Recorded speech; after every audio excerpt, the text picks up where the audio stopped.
My name is Sharon Miller, and at 68 years old, I never thought my own son would betray me. When Eric sold our family ranch worth $8 million without my knowledge, I was devastated.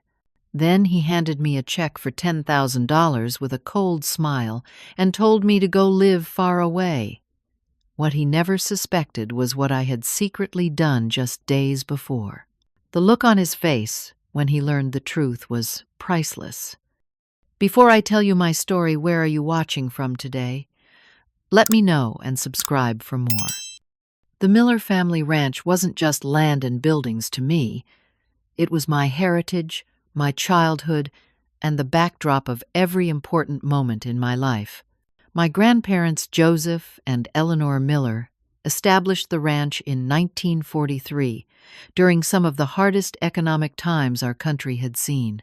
They scraped together everything they had to buy 200 acres of rough Texas land that nobody else seemed to want.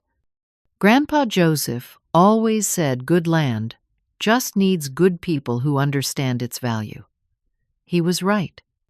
I grew up playing in those rolling pastures, helping gather eggs from the henhouse before school, and riding my chestnut mare, Penny, across the fields each afternoon. The huge oak tree by the creek was my special thinking spot. I climbed those sturdy branches nearly every day, watching the cattle graze and dreaming about what my future might hold. The ranch shaped me in ways I didn't fully appreciate until much later in life. When I was 22, I met David Miller at the county fair. He was tall, broad-shouldered, with kind blue eyes, and a genuine love for agricultural life that matched my own. While other young men were leaving rural areas for city opportunities, David believed in the future of family farming. He understood immediately what the ranch meant to me. On our third date, he asked to see the operation and spent 6 hours discussing crop rotation and cattle bloodlines with my father. I think Dad was sold on him before I was. We married exactly 1 year later, under that same oak tree by the creek. Our wedding wasn't fancy by city standards, but it was perfect for us. 200 guests sat on hay bales, covered with white cloths, and we danced under string lights until dawn. David promised me that night that we would build something lasting together, something we could pass down to future generations. I believed every word. In 1982, my parents decided to retire and handed the ranch operations over to us. David and I were young, but ready for the challenge. We lived in the smaller guest house for the first few years, saving everything we could. When the neighboring Armstrong property came up for sale, we took a massive risk and purchased those 300 acres, nearly doubling our operation overnight. The next 2 decades were a blur of hard work, strategic decisions, and careful expansion. We added another 500 acres through 3 separate purchases. David had an incredible mind for agricultural business. He modernized our irrigation systems, diversified our livestock, and built relationships with premium buyers who valued our commitment to quality. By the early 2000s, the Miller Ranch had grown to over 1,000 acres of prime Texas land. The birth of our son, Eric, in 1986 was the happiest day of our lives. From the moment I first held him, I imagined him growing up as I had, learning to love the land and eventually taking over the family legacy. As a little boy, he seemed to embrace ranch life. He followed David around like a shadow, collecting eggs, helping with the calves, and learning to ride almost before he could walk properly. His childhood bedroom walls were covered with pictures of tractors and horses. I can still picture his tiny boots lined up neatly by the door each night. Something changed as Eric entered his teenage years. The ranch began to feel like a limitation rather than an opportunity to him. He complained about early morning chores and missed the social life his town friends enjoyed. When it came time for college, he chose a business school in Chicago, about as far from ranch life as he could get. David and I supported his decision, believing that spreading his wings was healthy. We assumed that, like many young people, he would eventually recognize the value of his roots. David and I continued building the ranch, adapting to changing markets, and weathering the inevitable ups and downs of agricultural life. We were a true partnership, each of us covering what the other couldn't. When drought struck in 2010, we pulled through because of the diversification David had insisted upon years earlier. When I developed arthritis in my hands, David took over the detailed record-keeping that had always been my domain. Then came the day that changed everything. 8 years ago, David suffered a massive heart attack while checking fences in the north pasture. One of our ranch hands found him, but it was too late. Just like that, my partner of 40 years was gone. I felt like half of me had been ripped away. The only thing that kept me functioning was the ranch itself. It needed me, and in my grief, I needed it even more. Eric flew in for the funeral, of course. He stayed for 2 weeks, helping with immediate decisions and paperwork. I hoped in my heart that his father's passing might reconnect him to the family legacy, that he might consider coming home. But on the day before his departure, he made it clear that his life was in Chicago. "You should think about selling, Mom," he said. "This is too much for one person." I pretended not to hear him.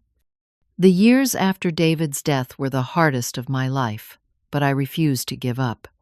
I hired additional help and learned to do things I'd always left to David. The ranch didn't just survive under my management, it thrived. Property values in our area skyrocketed as the city expanded outward. Suddenly, our agricultural land was considered prime real estate. Developers began calling weekly, making offers that grew increasingly difficult to dismiss. The highest offer came in at $8 million, an amount that still seemed unreal to me. "Just think what you could do with that kind of money," my friend Martha said. But money had never been the point of the ranch. This was about honoring David, my grandparents, and the life we had built. I rejected every offer without a second thought. Eric's visits became slightly more frequent after the developers started circling. He'd ask casual questions about the offers I'd received, couching them in concern for my well-being. "It's a lot of responsibility for someone your age," he'd say, never quite meeting my eyes. I noticed how his gaze would linger on the land differently now, calculating rather than appreciative. The little boy who had once loved this place seemed completely gone, replaced by a stranger who saw only dollar signs where family history stood. The first real warning sign came about 18 months ago, when Eric suddenly began visiting every month instead of his usual twice-yearly appearances. He claimed he wanted to reconnect and make sure I was doing okay, but something felt off about his newfound concern. His calls became more frequent, too often focusing on the financial burden of maintaining such a large property, and how I deserved to enjoy my golden years without all this work. During one visit, Eric brought a woman named Amanda Peterson, introducing her as his girlfriend of 6 months. She was attractive in a polished way, with perfectly manicured nails and designer clothes that looked wildly impractical for ranch life. I noticed immediately how her eyes assessed everything like she was taking inventory. Later, I discovered she worked for a high-end real estate firm in Chicago, specializing in luxury property transformation. That should have set off louder alarm bells than it did. Eric began taking mysterious phone calls during his visits, stepping outside or lowering his voice when I entered the room. Once, I distinctly heard him say, "No, she doesn't suspect anything. We'll proceed as planned." When I asked who he'd been speaking with, he claimed it was a work colleague about an investment opportunity. The ease with which he lied to my face should have told me everything. One Tuesday morning, I looked out my kitchen window to see 2 men in business attire walking my property with measuring equipment. When I confronted them, they claimed Eric had authorized a routine survey and seemed surprised I hadn't been informed. I called Eric immediately. "Oh, I forgot to mention it," he said casually. "Just looking into some tax assessment issues for you." That night, I found myself locking my office door for the first time ever. The retirement community brochures started appearing in my mail. Sunny Pines Village, Golden Years Retreat, Lakeside, Senior Living. I never requested information from any of these places. When I mentioned them to Eric, he shrugged and said, "I thought you might want to know your options. All your friends will be moving to places like those eventually." The presumption in his tone made my blood boil, but I held my tongue, watching and waiting. Eric began bringing business associates to tour the ranch without warning.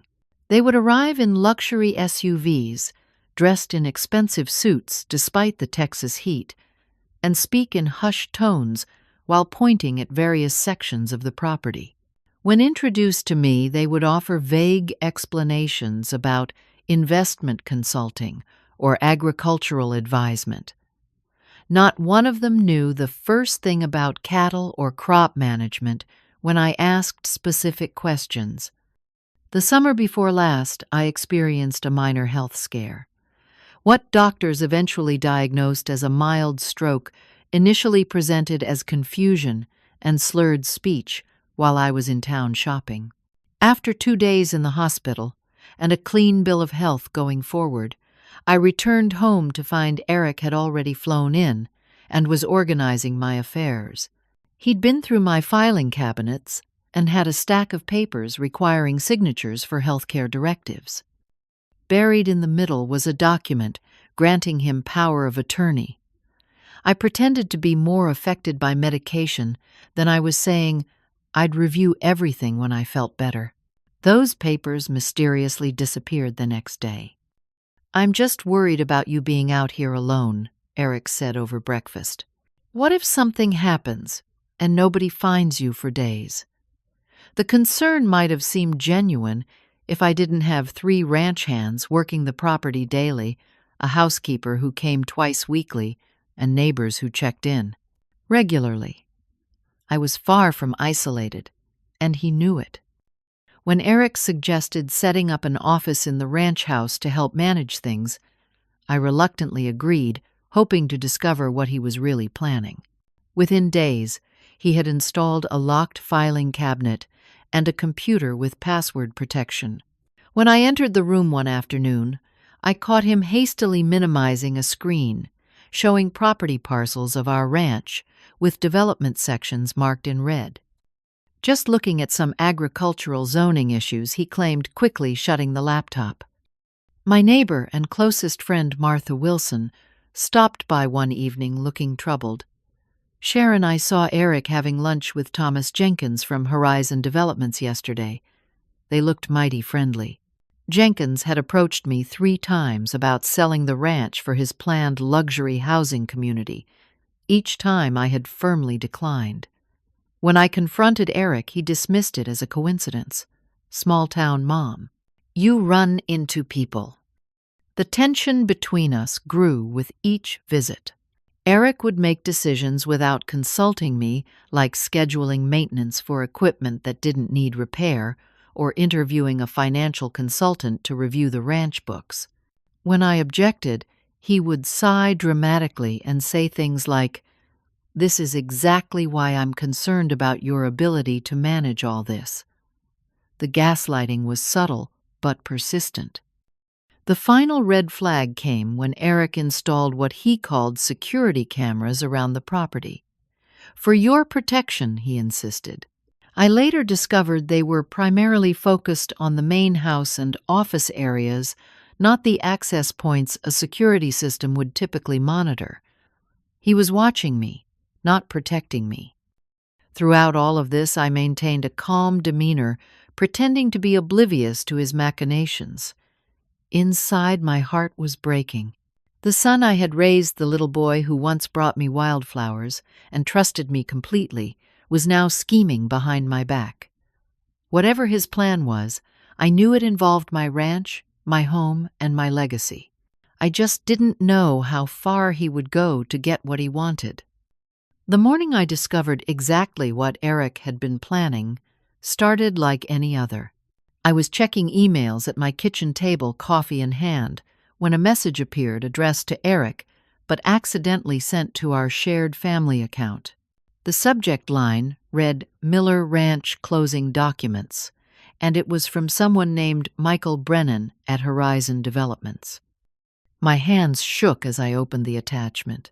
There it was in black and white, a purchase agreement for the entire Miller Ranch property, with a sale price of $8 million. The buyer was listed as Horizon Development Group, and the closing date was just 3 weeks away.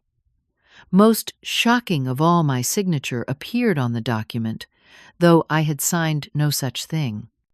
I printed everything and slipped the papers into my robe pocket just as I heard Eric's footsteps on the stairs. We made small talk over breakfast while my mind raced. When he left for a meeting in town, I went straight to his jacket hanging by the door and searched the pockets. Inside, I found business cards for Michael Brennan, Senior Acquisition Manager, Horizon Developments, along with a small key I didn't recognize. The key, as I discovered after several attempts, opened the locked drawer in Eric's desk. Inside was a treasure trove of damning evidence. The complete sales contract emails discussing how to handle the mother situation, and most disturbingly practice sheets where someone had clearly been perfecting a forgery of my signature. As I dug deeper, I found documents relating to the trust David had established before his death. Eric had somehow exploited a loophole involving the transfer of agricultural land to development purposes. There were notes from consultations with an attorney I'd never met, discussing ways to bypass my consent as the primary trustee. They had found a technical pathway that would allow Eric as secondary trustee to initiate the sale under certain conditions, which apparently included questioning my competence. The forged documents were comprehensive medical evaluations I'd never undergone, claiming cognitive decline financial assessments, suggesting mismanagement, and a signed power of attorney I had explicitly refused to grant. The depth of the deception was breathtaking. This wasn't a sudden decision or opportunity. This was a calculated campaign that had been months, possibly years in the making. I was still sitting among the scattered papers when Eric returned earlier than expected. The look on his face when he saw what I'd discovered shifted from shock to anger to a cold defensive calculation within seconds. "You went through my private papers," he said, as if that were the real transgression. "You forged my signature and are selling my home without my knowledge." I replied, my voice steadier than I felt.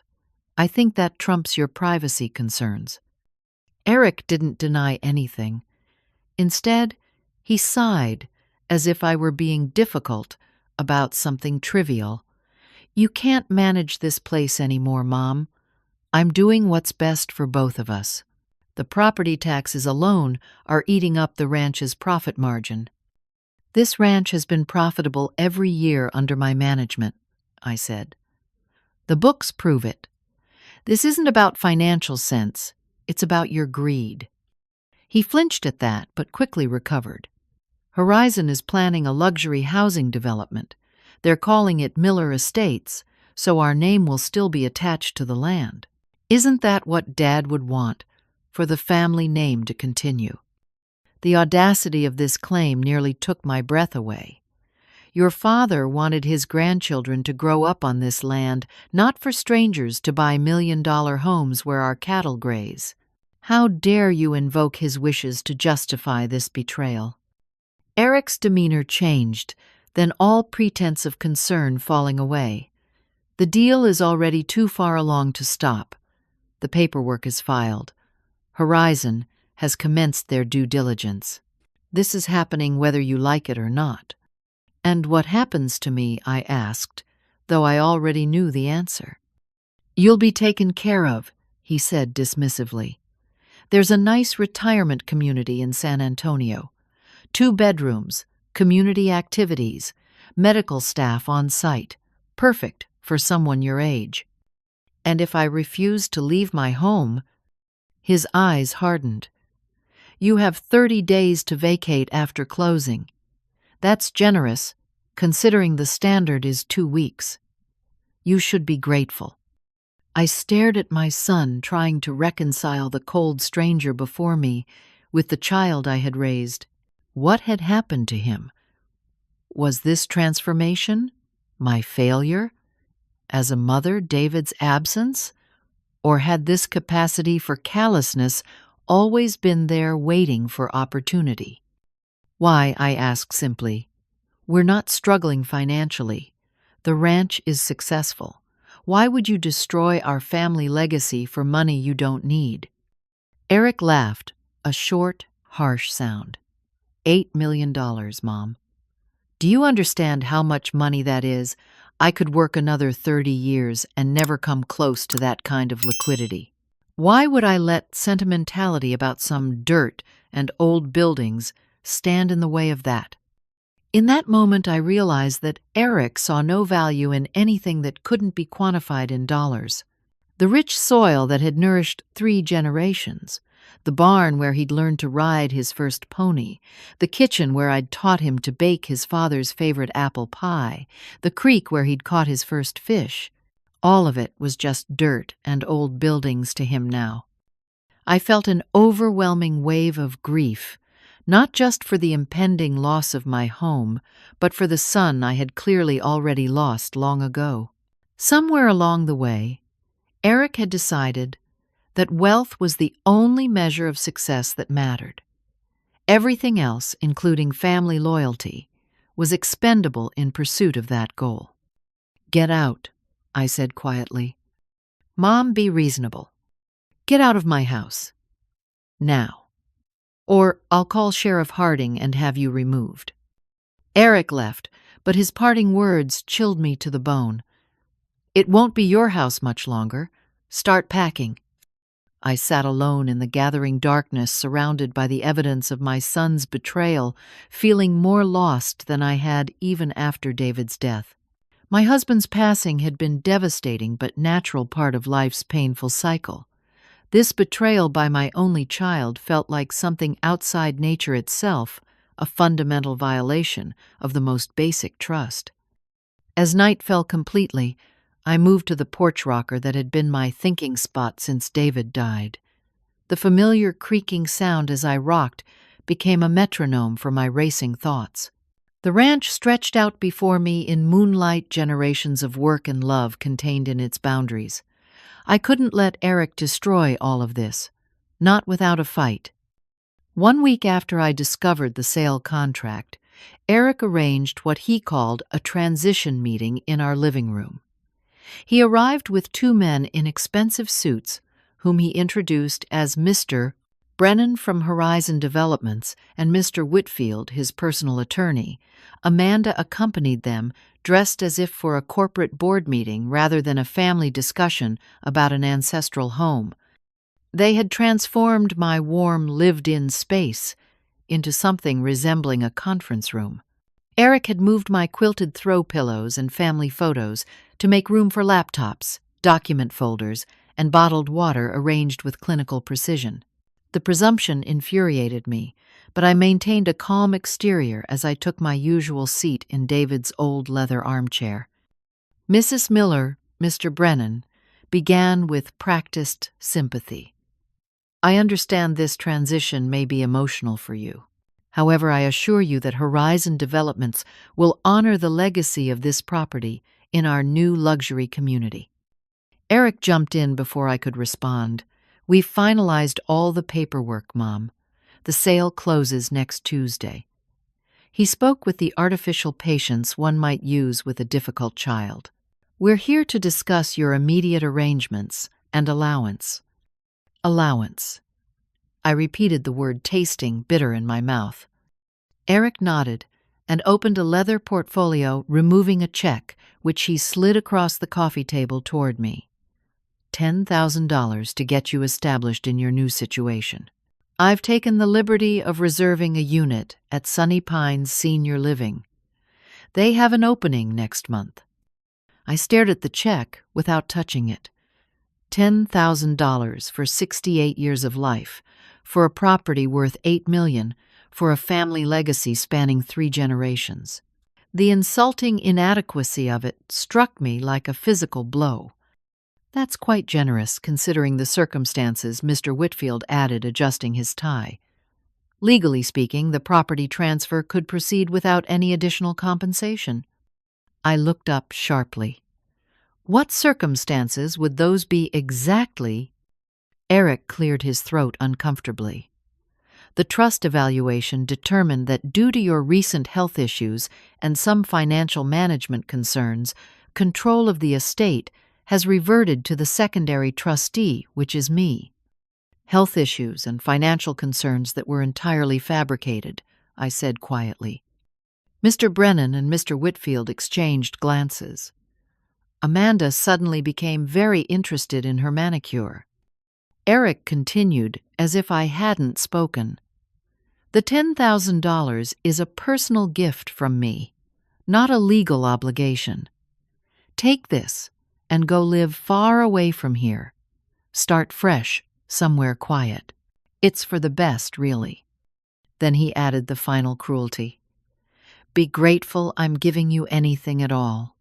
Most people your age would be thrilled with this arrangement. I sat in stunned silence, memories washing over me in that moment. In this very room I had rocked newborn Eric through countless nights, singing lullabies and promising to always protect him. On that couch, David and I had taught him to read, patiently sounding out words in his favorite stories about farm animals. By that fireplace, 3 generations of Millers had gathered for Christmas mornings. Now my only child was erasing all of it with a $10,000 check and not even a flicker of remorse in his eyes. The pain was so intense I couldn't speak at first. My vision blurred with tears I refused to shed in front of these strangers. I had known intellectually what was happening, but sitting here facing the cold reality of my son's betrayal broke something fundamental inside me. We'll need to discuss which personal possessions you wish to take, Eric continued briskly. Obviously, larger furniture won't be suitable for your new accommodations. The development contract includes most of the household contents, particularly anything original to the property or with historical value. Mr. Brennan nodded eagerly. The period furnishings add tremendous authenticity to our heritage marketing approach. We'll be maintaining certain sections of the main house as a historical showpiece within the community clubhouse.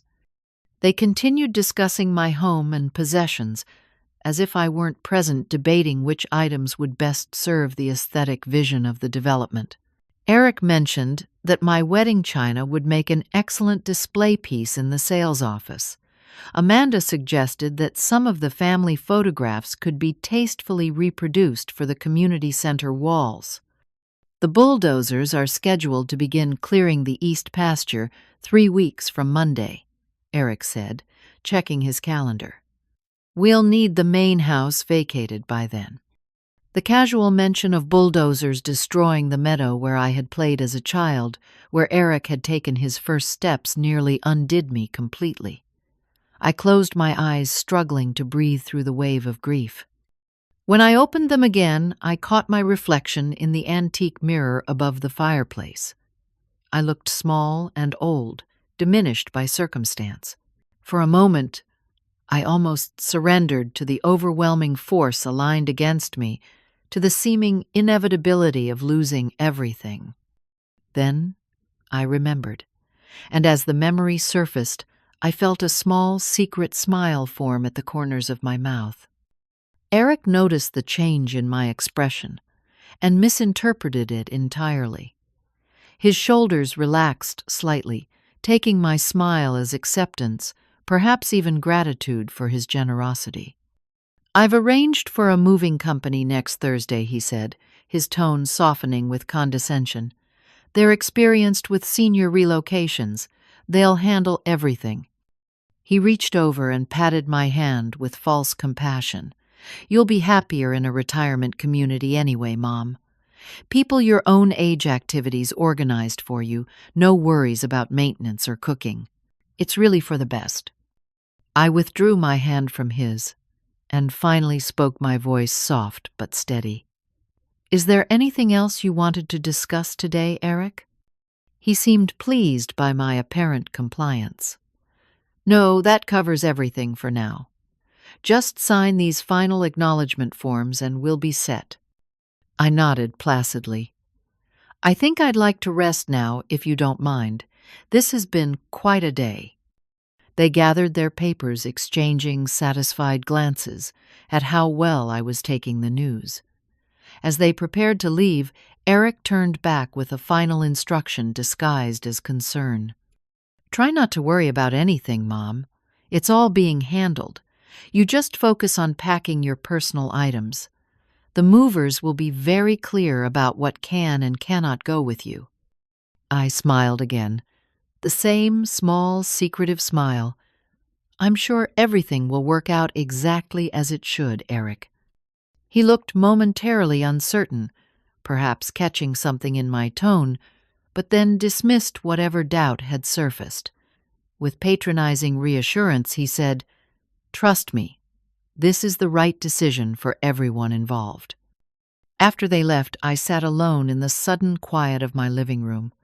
The check for $10,000 still lay untouched on the coffee table, a paper symbol of my son's complete moral bankruptcy.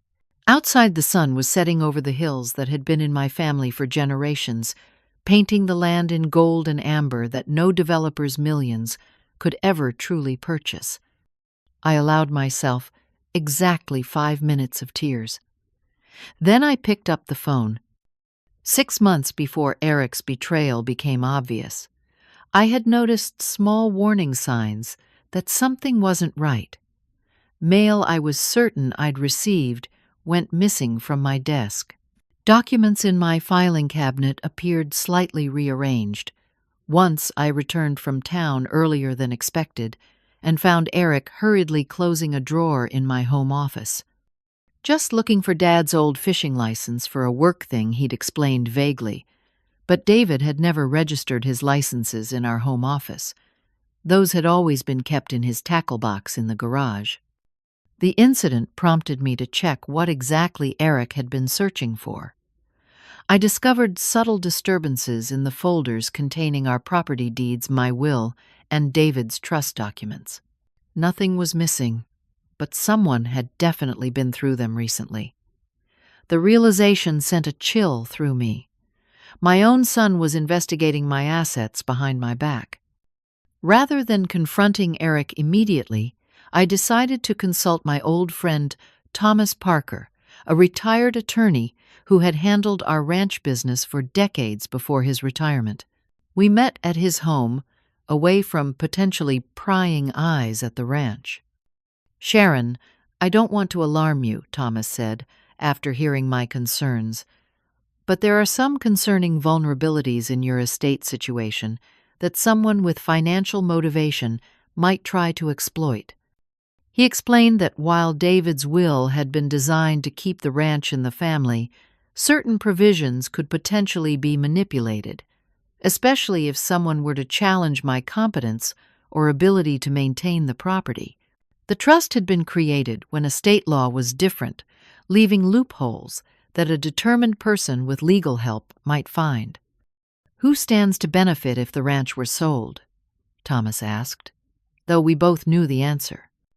On his recommendation, I quietly engaged Jessica Williams, a sharp attorney from the next county, over who specialized in estate protection and elder law. I chose someone unknown to local social circles to minimize the chance of Eric discovering my counteractions. Jessica conducted a thorough investigation of the ranch's legal status and ownership structure. "The trust established by your husband has some vulnerabilities," she confirmed, "but it also has strengths that may have been overlooked, particularly this clause." She pointed to a section stipulating that any sale of the primary ranch property required unanimous approval from all trustees. David had named me primary trustee, Eric secondary, and added our family attorney as a third independent trustee, specifically to prevent unilateral actions. With Jessica's guidance, I began a careful documentation process.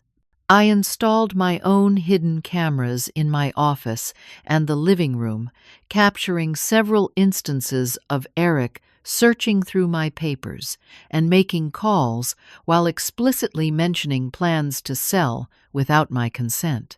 I recorded conversations where he discussed my supposed incompetence with Amanda and representatives from Horizon Developments. Most damning of all, I obtained clear evidence of the forged medical evaluations and financial assessments. The doctor whose name appeared on my cognitive evaluation confirmed in writing that he had never examined me and that the signature on the document was not his. The financial analyst cited in reports claiming ranch mismanagement signed an affidavit stating she had never reviewed our books. While gathering this evidence, I maintained a careful facade of obliviousness. I expressed mild concern about my memory to Eric, allowing him to believe his gaslighting was working. I accidentally left financial documents in disarray, suggesting the disorganization he was claiming in his reports. All the while I was building an airtight case. Working with Jessica, I initiated several protective legal measures. We filed documentation with the county affirming my active role in ranch management, including recent business decisions and improvements that demonstrated clear competence. We obtained statements from vendors, customers, and ranch employees attesting to my continued sharp mental acuity and business capability. I reached out to the local historical society, applying for parts of the property to be designated as historically significant due to the original homestead buildings. Such designation wouldn't prevent a sale, but would create additional hurdles for any developer planning to demolish these structures. Similarly, I filed paperwork with the County Agricultural Board reinforcing the ranch's status as active agricultural land, which carried additional protections against rapid development. These measures wouldn't stop a determined buyer permanently, but would create delays and complications that might make the property less immediately attractive. My most significant defensive move came after discovering the extent of Eric's plans. Jessica helped me establish a new legal trust of my own separate from the one David had created. I transferred key portions of the property's mineral rights into this new entity, creating a complicated legal situation that would require resolution before any comprehensive development could proceed. "It's like hiding pieces of a puzzle," Jessica explained. "Even if they get control of the main property, these segregated rights will cause significant problems for any development plans. Most importantly, it gives us time to fight the larger battle." Throughout this process, I struggled with the emotional reality of what I was doing.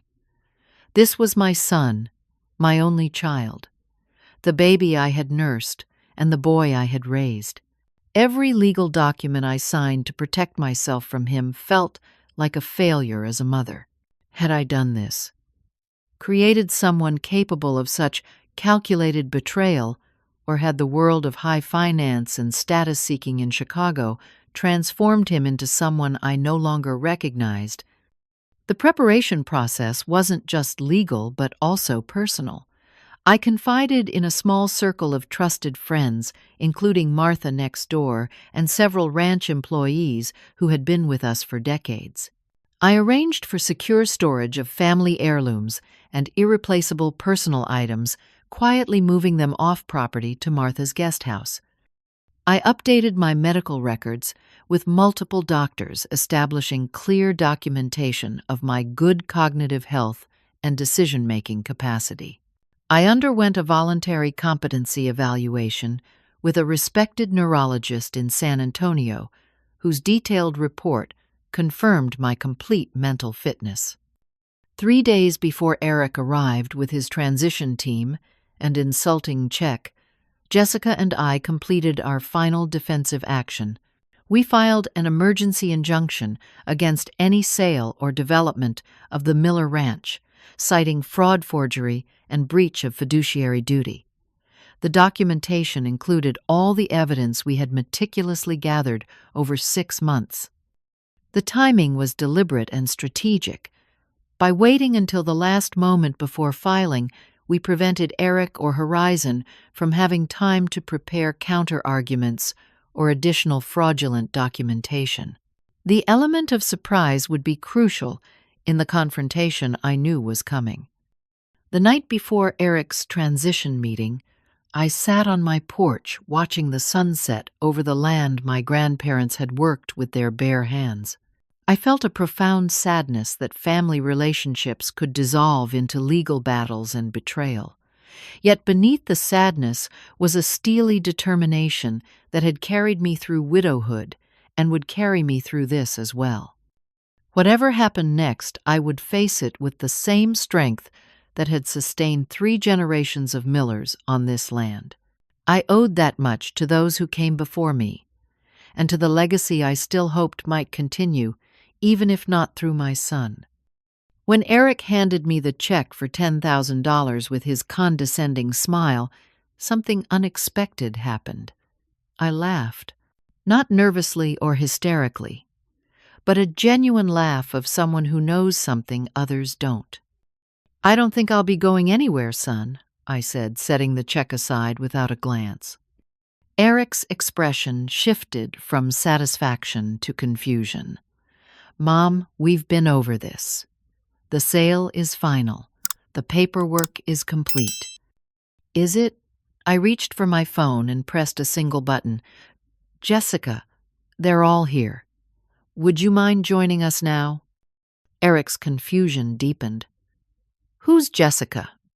He got his answer 5 minutes later when Jessica Williams entered my living room, accompanied by Sheriff Jim Harding and a court clerk carrying a thick folder of documents.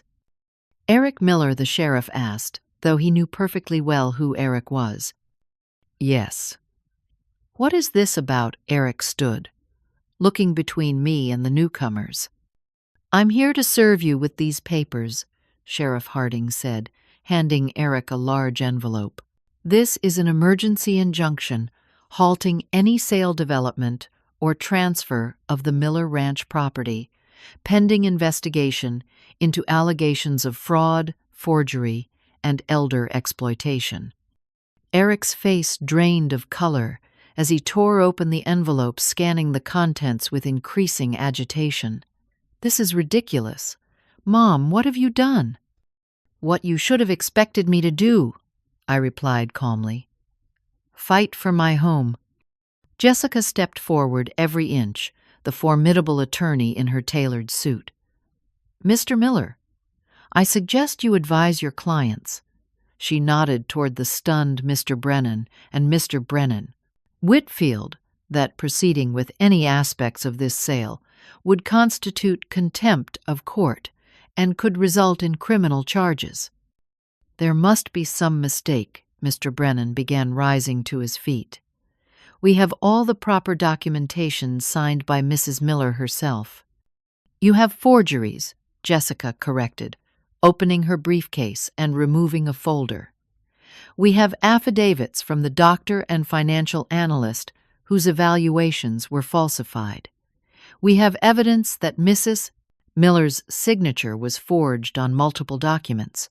And we have recordings of conversations where the deliberate intent to defraud Mrs. Miller was explicitly discussed." Eric's shock gave way to anger. "You've been spying on me, in my own family home." "Correction," I said. My family home, which you were plotting to sell out from under me.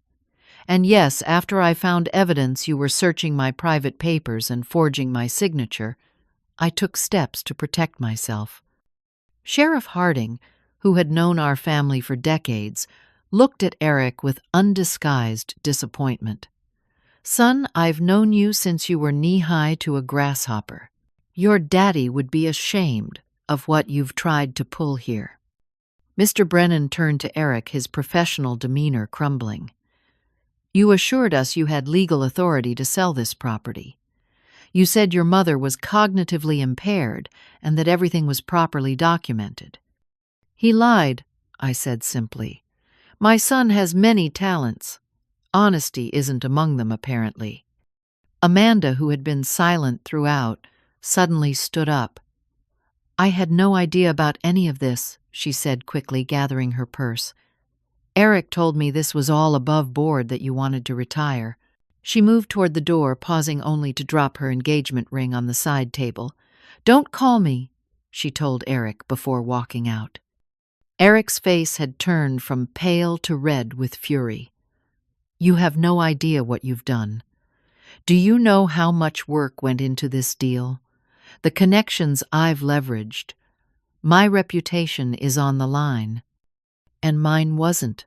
I asked quietly. "My home, my legacy, the future of land that's been in our family for 3 generations. None of that mattered to you." Mr. Whitfield, who had been examining the injunction papers, cleared his throat. "Eric, as your attorney, I strongly advise you not to say anything further at this time." He turned to Jessica. "We'll need to review these allegations and respond through proper legal channels." Of course, Jessica agreed professionally. "However, your client should be aware that in addition to the civil complaints, the district attorney is reviewing potential criminal charges related to the forgery of medical documents and financial records." Mr. Brennan was already on his phone, stepping outside to presumably inform his superiors at Horizon Developments. When he returned, his expression was grim. "We're withdrawing from this transaction immediately. Our legal team will be in touch regarding damages resulting from misrepresentation." He didn't look at Eric as he collected his papers and left. As the room cleared, leaving just Eric, Jessica, Sheriff Harding, and me, my son made one last desperate attempt. "Mom, we can still work this out. The property is worth $8 million. That's $4 million each if we split it. You could live anywhere, do anything you want." I shook my head. "This was never about money for me, Eric. This is about home, family, and honoring promises. Concepts I apparently failed to teach you properly. So you'll just let all that money sit in dirt and old buildings for what sentimentality? For the future," I corrected him. "For legacy. For something that matters more than money." His expression hardened, showing no remorse, only anger at being caught. "You won't win this. I have resources, connections. This isn't over." "Actually, it is," Sheriff Harding interjected. "Part of this injunction prohibits you from entering this property without court approval and Mrs. Miller's explicit permission." He gestured toward the door. "I'll escort you to collect any personal belongings, and then you'll need to leave." Eric looked at me incredulously. "You're having me thrown off my own family property." "No," I said sadly. "You threw yourself off when you decided to sell it out from under me." As Sheriff Harding led Eric upstairs to collect his things, Jessica squeezed my hand supportively. "You did well, Sharon. It won't be easy going forward, but we've stopped the immediate threat." When Eric came downstairs with his suitcase, he paused in the doorway looking back at me, sitting in David's chair. For a moment I thought I glimpsed something like regret in his eyes, but it was quickly replaced by cold anger. "This isn't the end," he said. "I'll contest everything. I'll drag this out until you can't afford to fight anymore." I met his gaze steadily. I'm sorry you've become someone who would threaten his own mother this way. Your father would be heartbroken." "Leave Dad out of this," he snapped. "He's not here." "No," I agreed quietly, "but I am. And so is this ranch. Neither of us is going anywhere." After Eric left, I sat in the sudden quiet of my home, feelings of victory mingled with profound grief. I had won this battle, but at what cost? The relationship with my only child lay in ruins, possibly beyond repair. The future I had always imagined, with grandchildren running through these same fields where their father had played, seemed impossible now. Martha came over that evening bringing dinner and silent support as the emotional aftermath washed over me. "You did what you had to do," she said, pouring me a glass of wine. "He gave you no choice." Where did I go wrong with him? I asked the question that had been haunting me for months. "You didn't," she said firmly. "Some people just choose money over everything else. It's not a reflection on your mothering." In the days that followed, news of what had happened spread through our small community. To my surprise, people rallied around me. Neighbors stopped by with food and offers of help.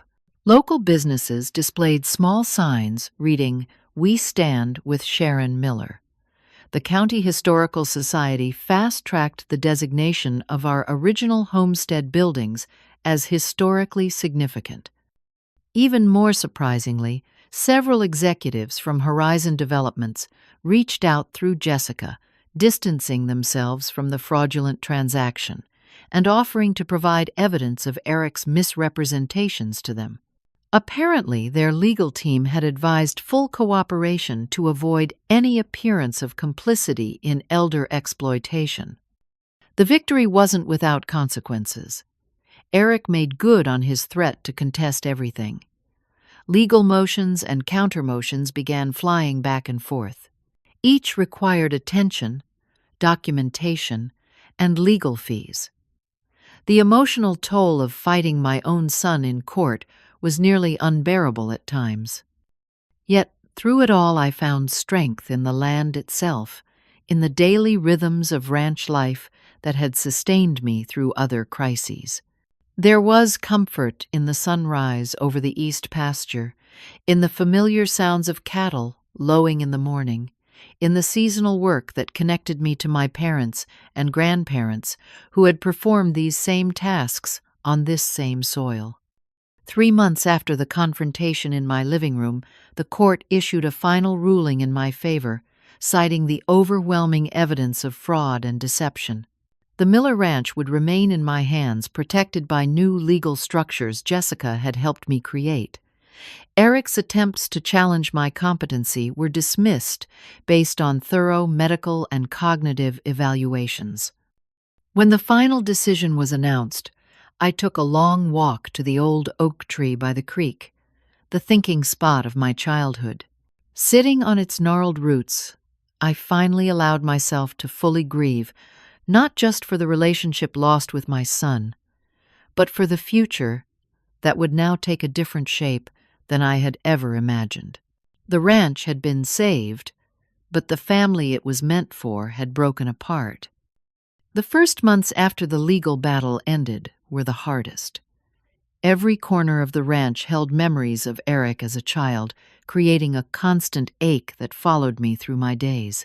I would find myself looking at the height marks penciled on the kitchen door frame, or the initials he had carved into the barn door at age 10, and wonder how we had arrived at such a painful destination. My friends worried about me during this period. Martha came by daily, sometimes just sitting quietly with me on the porch, other times coaxing me into small activities to prevent me from dwelling too deeply on my grief. "You saved the ranch," she would remind me. "Now you need to save yourself." She was right, of course. The victory meant little if I allowed myself to be consumed by sadness. The land deserved better, and truthfully so did I. Gradually, I began to emerge from the fog of grief, focusing again on the daily operations and future of the ranch that had been worth fighting for. Strangely, as the emotional burden began to lift, my physical health improved as well. The stress-induced headaches that had plagued me for months disappeared. My arthritis pain decreased, allowing me to be more active in the daily ranch operations. My doctor noted the improvements during my checkup, commenting that sometimes removing a toxic situation, even a familial one, could have profound health benefits. About 6 months after the court decision, I was reviewing the ranch finances when an idea began to take shape. The property had been saved, but for what future Eric clearly would never be its caretaker. I had no other children or close relatives who might eventually take over. What would happen to this land that 3 generations had poured their hearts and labor into? The question led me to a new purpose, one that expanded beyond personal or even family legacy. If the Miller Ranch couldn't continue through bloodlines, perhaps it could continue through shared values and education. I contacted the County Agricultural Extension Office and arranged a meeting with their director, Paul Martinez. "I'm considering creating some kind of educational program on the ranch," I explained. "Something that would preserve not just the land, but the knowledge and practices that have sustained it." Paul's enthusiasm was immediate and infectious. He outlined existing programs that connected schoolchildren with agricultural operations, mentorship opportunities for young farmers, without land access and conservation initiatives that could provide additional resources and protection for the property. With his guidance, I established the Miller Family Agricultural Heritage Center on 50 acres of the ranch that included the original homestead buildings. We secured grants for educational programs, partnering with local schools to create hands-on learning opportunities about sustainable agriculture, Texas ranching history, and environmental stewardship. The first time a school bus full of 4th graders arrived at the ranch, their excitement as they tumbled out to pet calves and collect eggs filled me with a joy I hadn't felt in years. Their questions were endless, their wonder genuine, and their connection to where their food came from newly awakened. In their bright eyes, I saw the future of the ranch taking a shape I had never anticipated but found deeply satisfying. The Heritage Center was just the beginning. Working with local agricultural organizations, I established a community-supported agriculture program on another section of the ranch. We converted 100 acres to organic vegetable production, creating a subscription service that provided fresh produce to over 200 local families, while training beginning farmers in sustainable methods. As these programs developed, I discovered a particular passion for mentoring young people interested in agriculture but lacking access to land or training. The average age of American farmers was approaching 60, with few young people able to enter the profession due to prohibitive land costs and limited training opportunities. The ranch became a living classroom where these aspiring farmers could gain hands-on experience while I benefited from their energy and fresh perspectives. One of these young people was Jessica's 22-year-old son, Michael. Unlike his mother, who had chosen law, Michael had an innate connection to the land and animals. He began volunteering at the Heritage Center on weekends and quickly became invaluable, bringing technological knowledge that modernized our operations while absorbing traditional wisdom about weather patterns, soil health, and animal husbandry. "You have a natural touch with the cattle," I told him one evening as we finished the day's work. "It can't be taught. I've learned more from you in 6 months than I did in 2 years of agricultural classes," he replied. "Books can't teach you how to read a sky for rain or tell when a heifer is about to calve just by the look in her eye." Michael's presence gradually filled some of the emptiness Eric's betrayal had left, not as a replacement for my son, but as a reminder that connections aren't limited to blood relations. Family, I was learning, could be created through shared values and mutual respect just as meaningfully as through birth. Over the next 2 years, the ranch transformed in ways I had never imagined. The Heritage Center expanded to include a small museum of ranching history. The community agriculture program doubled in size. We established an internship program that brought young farmers from across the country for intensive training. Local schools built curriculum around visits to the ranch, connecting classroom, learning to real-world agricultural applications. Through it all, I found myself healing. The pain of Eric's betrayal didn't disappear completely, but it gradually took its place as one chapter in a longer story, rather than its defining conclusion. The ranch, which had initially been something I fought to save from him, became something I was building for a broader future that transcended any single relationship. I heard from Eric only through attorneys during those years. He eventually dropped his legal challenges, perhaps realizing the futility of continuing or simply moving on to other opportunities. Through mutual acquaintances, I learned he had taken a position with an investment firm in New York, even further removed from his Texas roots. Sometimes I would look at old photographs and wonder if we would ever find a way back to each other, but I had learned to hold that question lightly, neither expecting reconciliation nor closing the door to its possibility. On the 3rd anniversary of our court battle, I sat on the porch of the ranch house, watching the sunset paint the land in golden light. Martha joined me, handing me a glass of sweet tea as she settled into the rocker beside mine. "Do you ever regret it?" she asked. "Fighting so hard, losing Eric in the process." I considered the question carefully. I regret that it came to that choice. I regret whatever failings on my part contributed to his values developing as they did. I regret the loss of the future I once imagined. I paused, watching a hawk circle lazily over the pasture. But I don't regret protecting this land and what it represents. Some things are worth fighting for, even at great personal cost. Martha nodded understanding in her eyes. "The ranch has taken on a new life, different than you planned but beautiful in its own way." She was right. What had begun as a desperate fight to save my home had evolved into something more meaningful than simple preservation. The ranch was now a living classroom, a training ground, a community resource, and a protected habitat. Its purpose had expanded beyond family legacy to community heritage, beyond private ownership to shared stewardship. In saving the ranch from Eric's betrayal, I had discovered a greater purpose for it than I had ever envisioned. The land that had nurtured 3 generations of millers was now nurturing hundreds of children's understanding of where food comes from, dozens of beginning farmers' dreams, and a community's connection to its agricultural roots.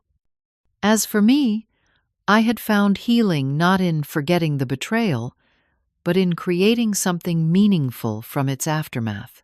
The pain had transformed me, teaching me resilience I hadn't known I possessed, and opening me to connections I might otherwise never have made. The ranch would never be what I had once imagined, with Eric and his children continuing our family's stewardship. Instead, it had become something perhaps more enduring, a shared legacy that would continue through the young people who were learning to love the land as my family had. Sometimes the greatest gifts emerge from our deepest wounds. In fighting for my home, I had discovered a broader purpose and community that I might never have found otherwise. The betrayal that had nearly destroyed me had ultimately led to renewal not just of the ranch, but of my own sense of purpose and connection. As the sunset faded into twilight, I felt a sense of peace that had been hard-won, but was all the more precious for the struggle that had preceded it. Whatever the future held, this land would continue to be tended with love and knowledge, its rich soil nurturing life for generations to come. Different than I had planned, but beautiful in its own way. What about you? Have you ever had to fight for something you deeply valued, even when others couldn't understand its worth? Or have you transformed a painful experience into something meaningful in your own life? I'd love to hear your stories in the comments below. And if this story touched you, please like, subscribe, and share it with someone who might need to be reminded that sometimes our greatest challenges can lead to unexpected new beginnings. Thank you for listening. And remember that true wealth isn't measured in dollars, but in what we choose to stand for.